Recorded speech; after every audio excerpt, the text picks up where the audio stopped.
భక్తి ప్రేక్షకులకు నమస్కారం. నేను మీ సాయి శ్రావ్య. ప్రస్తుతం మనతో పాటు ఉన్నారు త్రిజగద్గురు పీఠం చైర్మన్ అండ్ వారసురాలు మైలవరపు నాగమణి. మరి అమ్మగారితో మాట్లాడి చాలా విషయాలు ఈ రోజు వీడియోలో తెలుసుకుందాం. నమస్కారం అమ్మా. నమస్కారం. ఎలా ఉన్నారు? బాగున్నానమ్మా. గర్భంతో ఉన్న ఉంటారు అంటే ప్రెగ్నెంట్ ఉమెన్ ఉంటారు కదా, సో అంటే బేబీ పుట్టాక చాలా స్పిరిచువల్ గా కనెక్ట్ అవ్వడానికి అంటే కడుపులో ఉన్నప్పుడే తల్లి కొన్ని బుక్స్ చదవాలి, ఆధ్యాత్మికంగా ఎక్కువగా కనెక్ట్ అవ్వాలి అంటారు కదమ్మా. అసలు ఏం చేస్తే పుట్టబోయే బిడ్డ చాలా స్పిరిచువల్ గా కనెక్ట్ అయి ఉంటాడమ్మా? అసలు బిడ్డ గర్భంలో పడక ముందే కొన్ని జాగ్రత్తలు తీసుకోవాలి. మనం ఎప్పుడైనా తల్లి ధర్మాచరణలో ఉండాలి, పుణ్య కార్యక్రమాల్లో ఉండాలి, అన్ని మంచి ఆలోచనలే చేయాలి, మంచిగా సంగీతం వినాలి, మంచి మంచి కథలు వినాలి, మంచి మంచి కథలు చదువుకోవాలి, పురాణ ఇతిహాసాల గురించి తెలుసుకోవాలి. మీరు విశేషంగా ఏ సబ్జెక్టు గురించి ఎక్కువగా మీరు పరిశోధన చేస్తారు, ఏ సబ్జెక్టు గురించి మీరు విశేషంగా వింటారు? ఇప్పుడు మీకు క్రికెట్ అంటే ఇష్టం అనుకోమ్మా, క్రికెట్ గురించి పరిశోధనలు వింటాము. అదే పూజా పునస్కారాల గురించి అయితే దాని గురించి వింటాము. అదే మీకు సంగీతంలో పరిజ్ఞానం ఉందనుకోండి, దాన్ని వింటాము. ఏంటి మీరు ఏదైనా ఒక రచయిత అనుకోండి, దాన్ని సాధన చేయటం. మీలో టాలెంట్ ఏదైతే ఉందో దాన్ని మీరు సాధన చేస్తూ ఉంటే కడుపులో ఉన్న బిడ్డ మీద కూడా ఆ ప్రభావం అనేది ఉంటుంది. కాబట్టి తను కూడా ఆ అంచెలు పుణికించుకుంటారు. ఎందుకంటే ఇప్పుడు తల్లిదండ్రి యొక్క రూపురేఖలతోనూ బుద్ధులతోనే పుడతారని కదా మనం అనుకోవటం. కాబట్టి ఇవన్నీ కూడా మనం కడుపులోంచి బిడ్డ ఉండగానే మనం ఆచరించుకుంటూ వస్తే తను కూడా విశేషమైన పరిజ్ఞానం కలిగిన బిడ్డగా పుట్టే అవకాశం చాలా ఉంటుంది. కాబట్టి ఏదైనా మంచి ఉండాలి, గొడవలు పడకూడదు, ఇంట్లో గట్టి గట్టిగా అరుచుకోకూడదు, ఏదో రణధ్వని ఉండకూడదు. తర్వాత చాలా మంది అనుకుంటారు కడుపుతోటి ఉన్న వాళ్ళు పూజా పునస్కారాలు చేయకూడదు అని అంటారు. ఇది చాలా తప్పు విధానం, ఏ శాస్త్రంలోనూ చెప్పబడలేదు. ఏమ్మా, తప్పకుండా పూజలు చేసుకోవచ్చు ఇంట్లో. కానీ గుడికి వెళ్ళొచ్చా అంటే ఎక్కడైనా మీకు నేలబారు మీద ఫ్లాట్ గా ఉన్న గుళ్ళు ఏమైనా ఉంటే మీకు దగ్గర గుళ్ళల్లో అట్లా వెళ్ళొచ్చు.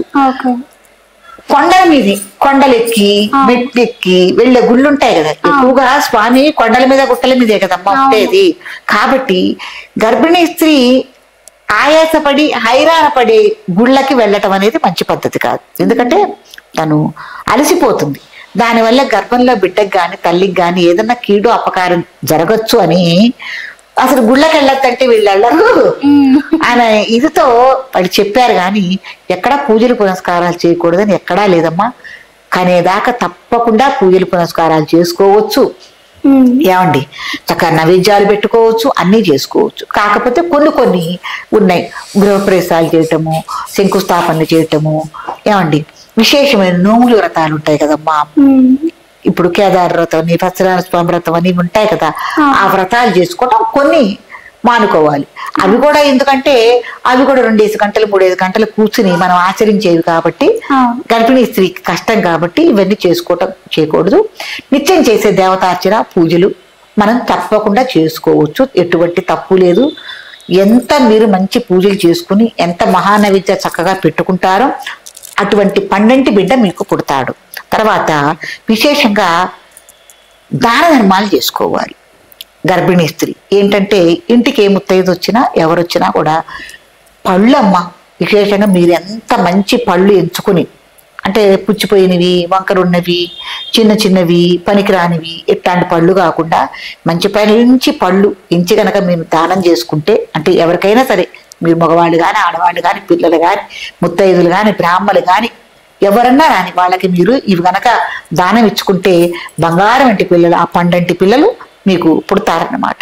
తర్వాత ఇంకోటి కూడా ఏంటంటే ఏదన్నా మనకు అసలు పిల్లలు కలగలేదు అనుకున్నప్పుడు కూడా బియ్యంతో పాయసాన్ని చేసి చక్కగా, పాయసం పొంగలంటే గట్టిగా ఉంటుంది, పాయసం అంటే కొద్దిగా జారుగా ఉంటుంది, పాలు పోసి దాంట్లో జీడిపప్పులు కిస్మిస్లు యాలకుల పొడి ఇవన్నీ వేస్తే పాయసంలా ఉంటుంది.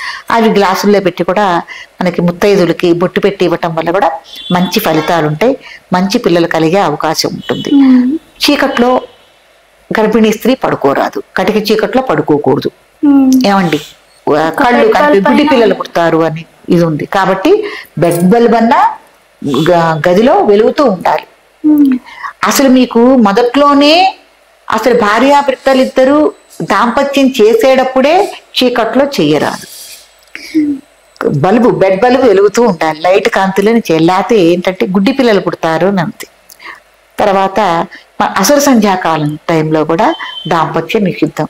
దానివల్లే మనకి రాక్షసాంశతో అంటే కొమ్ములు కూరలు ఉండవు, అట్లా గద్దరతనంతో పిల్లలు పుడతారు. అంటే అసుర సంధ్యాకాలం టైంలో మనకి కడుపున పడ్డవాళ్లే ఇట్లా పుట్టడం అనేది జరుగుతుంది అనమాట. కాబట్టి తగిన జాగ్రత్తలు నియమనిష్టలు తీసుకోవాల్సిందే.